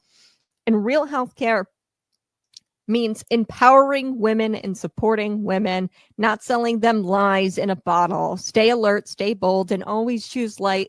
This has been Conservative Cat Clips. Good morning. Hey, I'm Conservative Cat. We're digging really, really deep today into the Belt and Road Initiative. This is China's $1 trillion global infrastructure push. And I talked a little bit about Africa being the crown jewel of this strategy. Africa, strategically, they want it, and they want these military ports. Really, that's what these are. They want Africa because it's close to Europe, and then they want South America because it's close to North America, us, the United States. So they've been building ports in Kenya, Djibouti, Tanzania, I think I'm saying that correctly, I don't know. But they've been building these ports here, okay? And these are geopolitical footholds. And joining me here to break it all down, I'm really excited to have him on, Ray Estrada. Good morning, Ray. How are you? Doing great. Good morning, Kat. How are you? I'm doing great. So Ray Estrada, tell us a little bit about yourself. You ran in the 17th Congressional District against Eric Sorensen, I think a couple of years ago at this point. And by the way, Ray, he was on the phone with me the other day. We were talking about Eric Sorensen's peanut butter and jelly sandwich. Yes. I mean, at this point, it's got to be a fetish, right? Because I went through Ray, and I went on his social media. Eric Sorensen, folks, he's a Democrat congressman. I went through his social media after he said that. I was just curious how many times he posted about peanut butter and jelly sandwiches. Like within the last couple of years, 1 is too many, 2 is like, okay. And then 3, 4, and I counted 5 within the last couple of years. Now, some of them, granted, weren't just peanut butter and jelly sandwiches. They were ham sandwiches as well. But I can't believe how many times this guy posts about his lunch. I just can't believe how many times he posts about it as a sitting congressman. And I love how you said, we need to talk of something of substance, not pictures of your dog, not peanut butter jelly sandwiches. So, I mean, I've been thinking about that all week, and I'm like, really, 6, 7, like I counted. It was like 5 posts, Ray, that he talked That's about. right. But I mean, that is so typical, though, of the Democrats. I mean, they will go ahead and put people in office that are total, basically, yes man or yes person, and just basically, sign here and push, yes, etc. So I'm not surprised about, Sorensen. Anyway, um, I'm sure he probably said more than 6 times, about his peanut butter and jelly sandwiches. But anyway, I was listening, Kat, your last segment, and it's very sad and unfortunate of what's going on. Mhm. And I guess it ties into the left and how they call basically, a health risk, young people risking their lives, and they call it health care. But anyway, what you were bringing up, talking about, China and Latin America, And thank you for having this segment, and thank you for bringing attention to this. I think it's necessary. I think that so often we have so many things going on in our micro lives. Let's say we don't think about the big picture and what's going on outside, our immediate environment. Meanwhile, we have, countries like China, who are basically gobbling up and, ports, as you were mentioning, and other infrastructures in different parts of the world.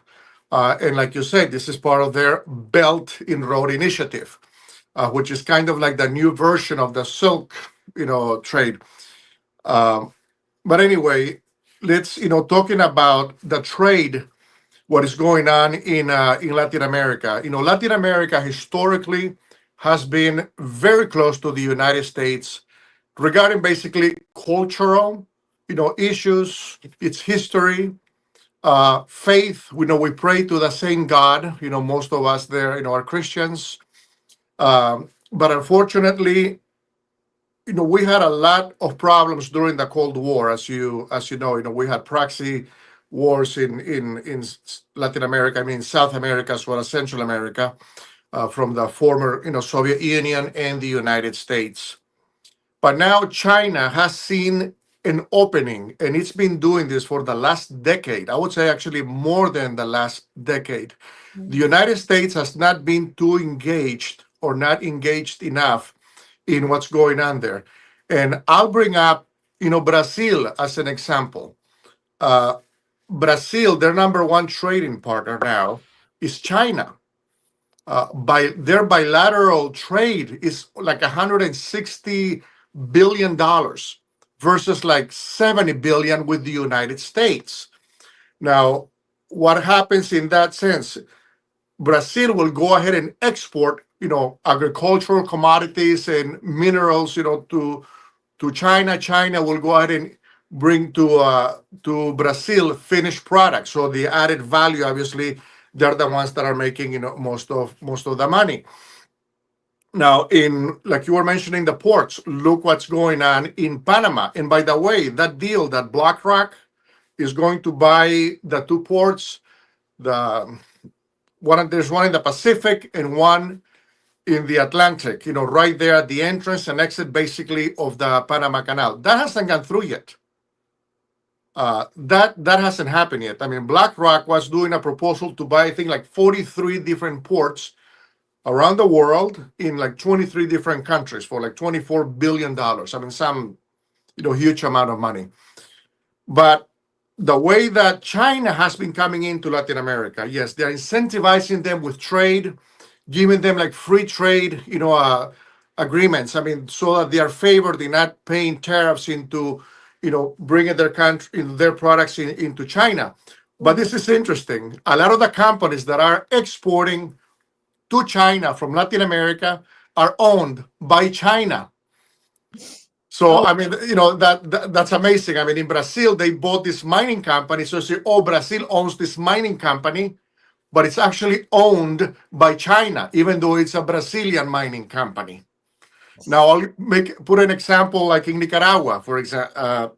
They're helping remodel this airport. That's what you would read in the media. They're spending like $400 million. The airport that they're doing right now is a military airport that was done by Russia during the Cold War when Russia was trying to bring in MiGs into Nicaragua. If you remember, in the 80s, there was a heated war in Nicaragua, the Sandinistas versus, the Contras. And Ronald Reagan basically told Nicaragua, if you bring in the, MiGs, we're going to take them out immediately. But that airport basically has been abandoned. It's a military installation. Now, China is saying, well, we're going to go ahead and help Nicaragua open up to the world by allowing, bigger planes to come in there. So they are going to invest, in that project. They're building roads in Costa Rica. Panama. They were proposing a high-speed railway from Panama into Costa Rica. All of this is done with loans. Again, has a catch. Those projects are done by Chinese companies. So these nations are owned. Okay, so it's that what it's called is debt trap diplomacy. So they're buying, like they're literally taking over. And there's a string attached to all of this infrastructure that they're promising these nations. And like you were saying about I've heard of this before where, and you talk to manufacturers and they'll just say, well, it's just so much cheaper to get copper, for example. Mhm. Manufacturers will say, we really need copper, but they'll just give it to us. I mean, where you can melt down copper and sell it, like it's cheaper than if you were to melt it down and sell it off. It's cheaper than like the actual value of the copper, if that makes sense. And maybe No, it makes perfect sense. And what you're saying is the value added when they process, this mineral, this industrial metal commodity, right? Like copper, zinc, lithium. I mean, all of these things that people mine there in Latin America, the value added to those products, to those commodities, do not happen in that country. It happens after they are exported. Now, yes. China is gobbling up all of that. Now, if we can say that they have unfair trade, with Latin America, and they are basically ripping them off with these high interest loans and all these conditions, that's not nice. I mean, that's terrible. But at the end of the day, that's not the problem. The problem is their geopolitical influence and how it's affecting the United States and potentially the national security of the United States. And that's the big issue. Mhm. What's going on in Panama, that's a threat to national security here in the United States. Now, geopolitically, their influence every year it keeps advancing. And I will give you an example of this. Taiwan, the one China policy. They have really been pushing this in Latin America. And one by one, if people have been paying attention, they would notice that country after country, they are breaking relations with Taiwan and they are adopting the one China policy. Why? Because they're incentivized, and unfortunately, there are quite a few, corrupt political leaders. I mean, some of these people are making 50,000 a year, being in Congress. They're in like in some of these countries in Latin America, and here you have China and say, "Hey, I'll give you $10 million if you go ahead and vote this way. If you give us this concession." The mining concessions that they have been getting, excuse me, is worth billions of dollars. Again, they pay off. Again, this is speculation because now I cannot document this, but I know from different sources they will go ahead and buy the politicians to put on their laws that will favor China. Mhm. Yeah, well, and it's shocking to see some of these activist judges working so hard to shut down these tariffs because really, I think the tariffs, it's just to stop the bleeding for right now and to make it harder for China to do this kind of stuff. And really, it's just to level the playing field. But uh, I think it's interesting. They're selling us the copper, like for example, in this manufacturing, they're selling us the copper at a loss to them, but it's really not a loss because it's the political influence and this consumerism. So we've really done a great job, or they've really done a great job convincing Americans that, hey, take the cheaper route, and use us. Rely on us, and we'll give you this cheaper product. Uh, as long as you rely on us for that cheaper product. And I think that consumerism has consumed Americans and a lot of these maybe leftist politicians. They don't quite realize that, hey, this isn't just because they want to give you free crap.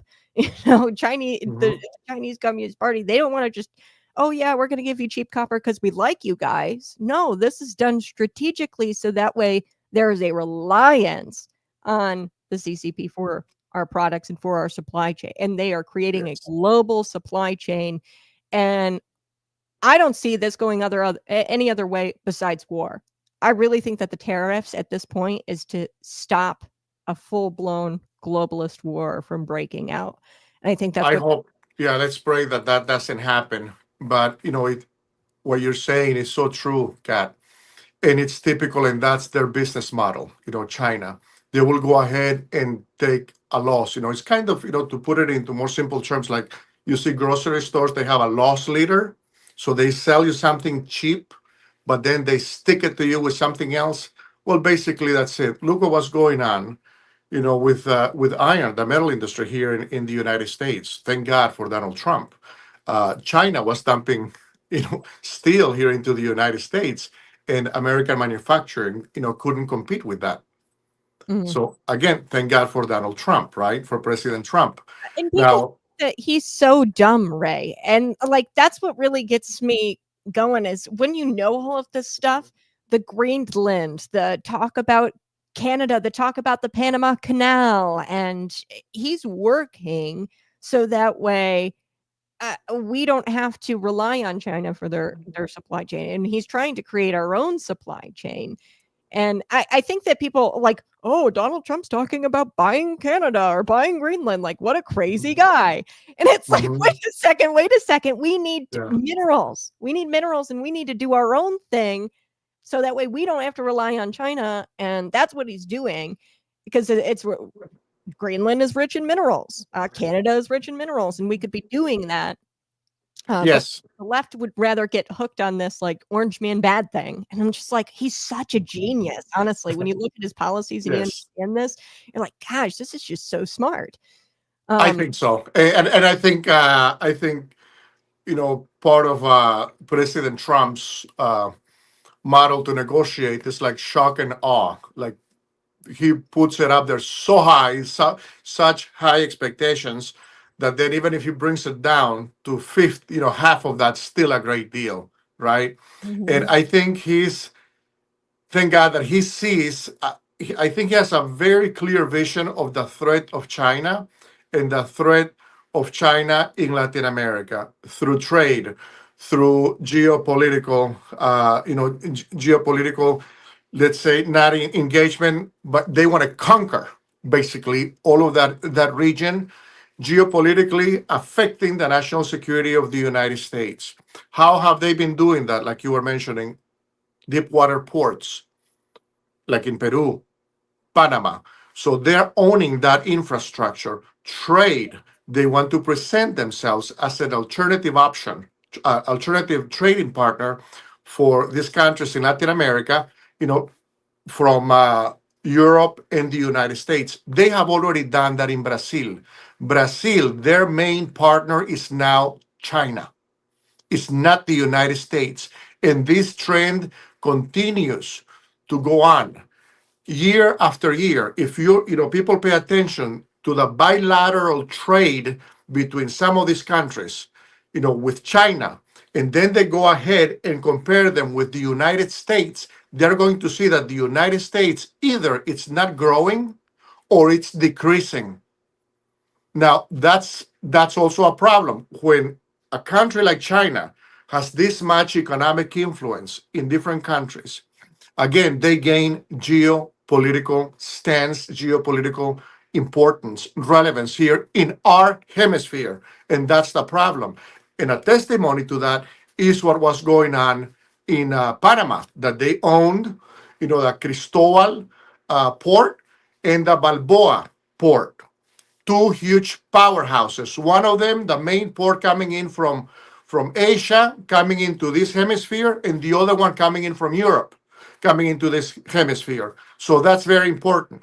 Now, people will argue, well, it's a Hong Kong company, the Hutchinson Group, that owns it. That's actually not true. That's actually, always everything in business is dependent and subject to the will of the CCP. Period. Whoever doesn't get that, unfortunately, they're not well informed. But at this point, I think it's a poor excuse not to be informed about something so critical, mhm. right? Now, BlackRock, they said that they were going to go ahead and buy that. To date, that hasn't happened.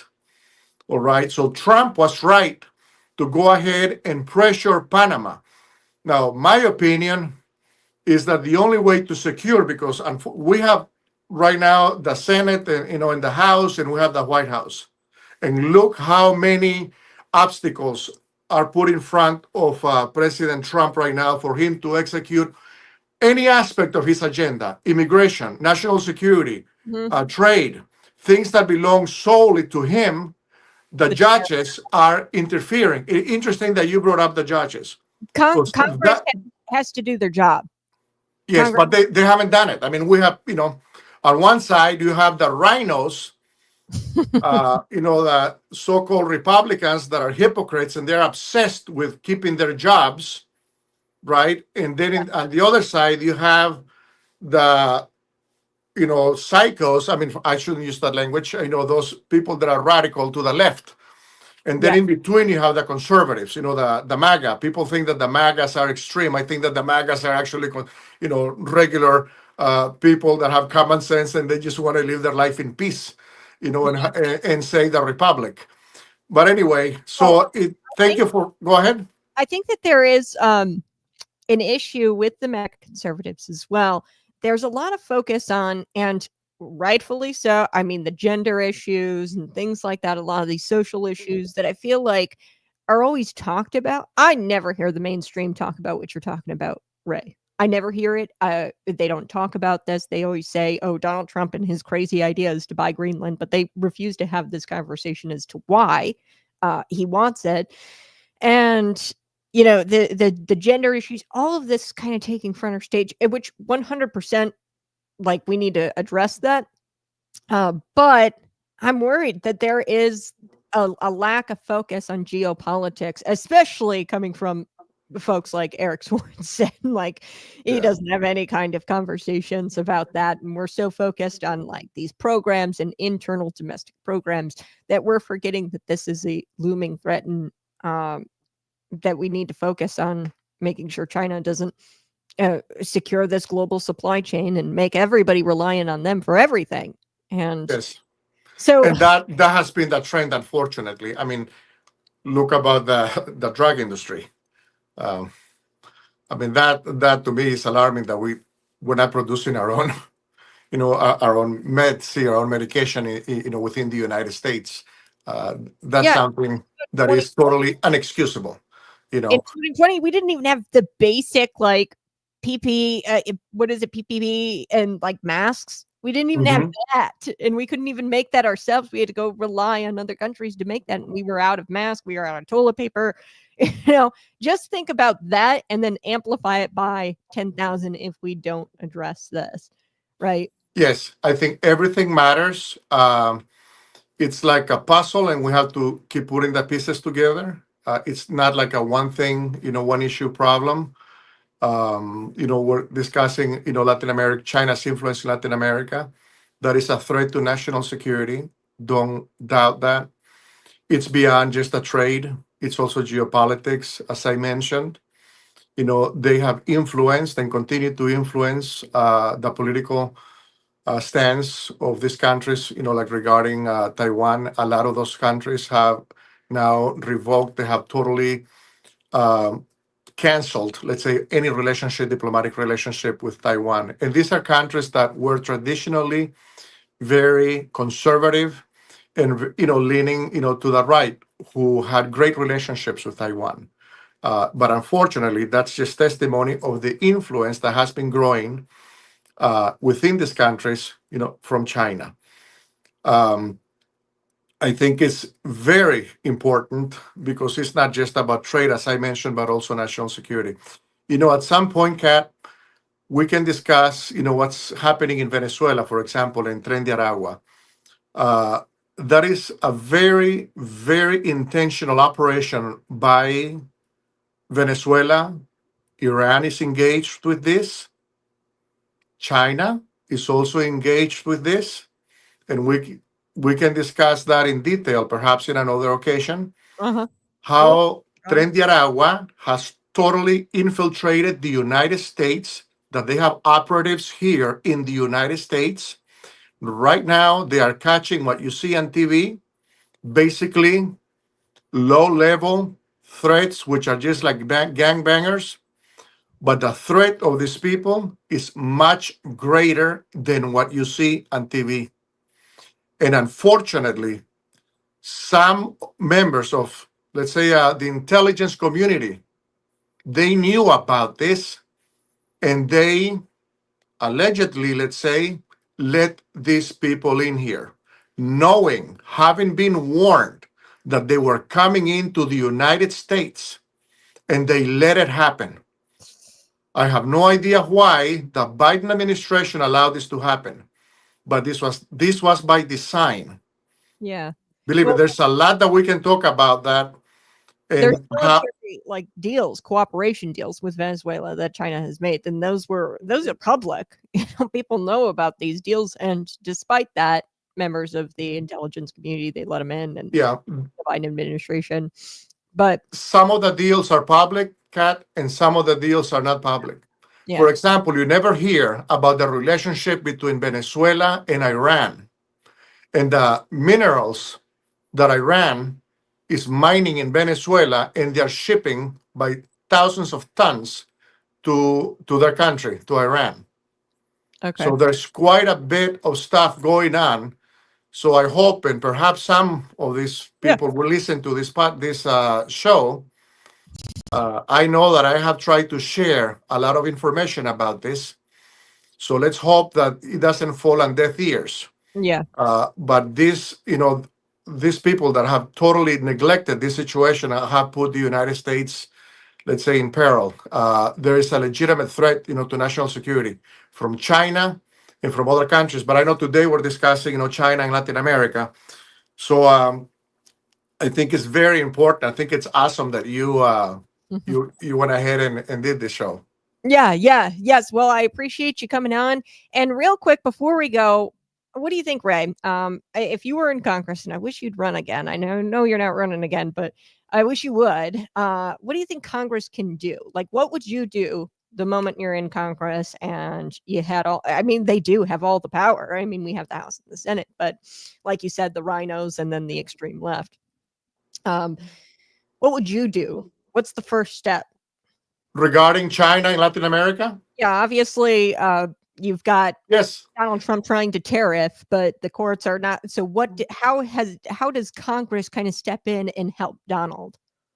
Well, I think very simple. One of the most important things I think that people overlook is the Foreign Service, the Department of State.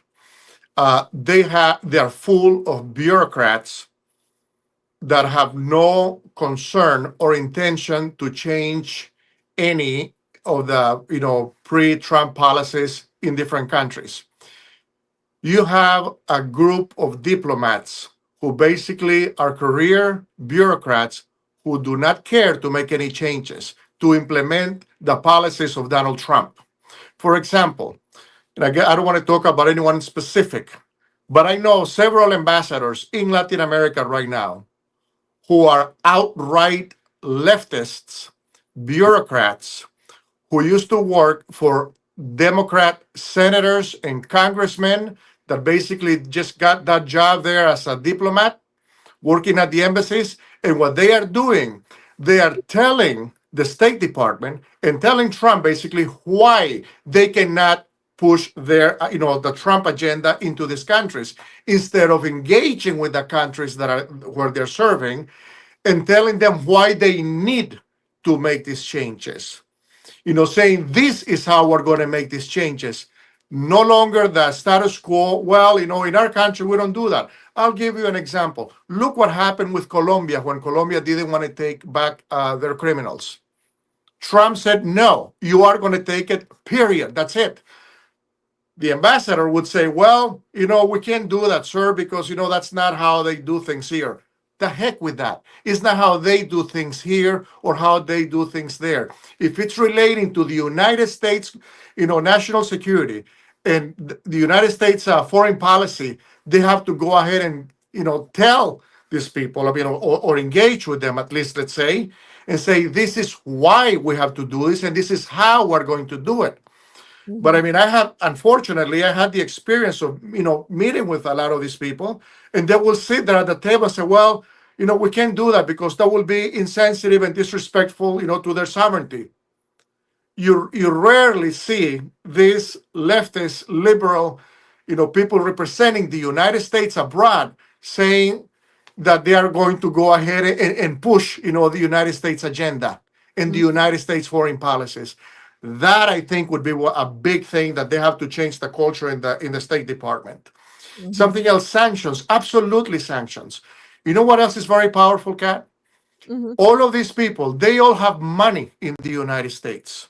A lot of these government officials there in Venezuela, a lot of those people travel here. Their family have penthouses in New York, and the United States is not doing anything about that.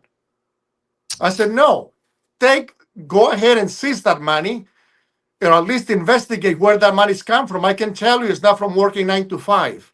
Yeah. Look at Maduro. Maduro used to be a bus driver making like $300 a month. Now the guy is a multi-billionaire. His kids travel Europe. They have property all over the world. Nobody's doing anything about it. So what would I do? I would go ahead and push to go ahead and seize that money. Also cancel the visas of all of those government officials. Yeah. Period. We don't need to have an excuse, or a reason. The reason is United States national security. Period. But too many apologies, too many BS, too much BS. Yeah. You Yeah. know, I mean, too many BSers. But there's too much BS in that. That's what would need to be done. I Yeah. mean, one of the aspects. But anyway, you got me going there, Kat. Sorry about that. Nope. I appreciate you coming on, Ray. And I'm gonna have you back on and we'll talk about Venezuela and the military cooperation deals with China. There's a lot to talk about that. To talk about. Ray, you have a blessed rest of your morning, and I appreciate you joining the show. Thank you. God bless you as well, and thank you for your wonderful work. Take God care. bless you. God bless you. All right, folks, that's been Conservative Cat. I appreciate you tuning in each every single day. And be sure 6 a.m. to 8 a.m. It's a daily show, Central Time. Subscribe to the YouTube channel. Follow us on Rumble. Follow me on Facebook, and go to patriotpumpenergy.com. Buy your pre-workout today. Promo code Conservative Cat, $10 off. And we'll be back again tomorrow morning. Bye-bye. See you tomorrow.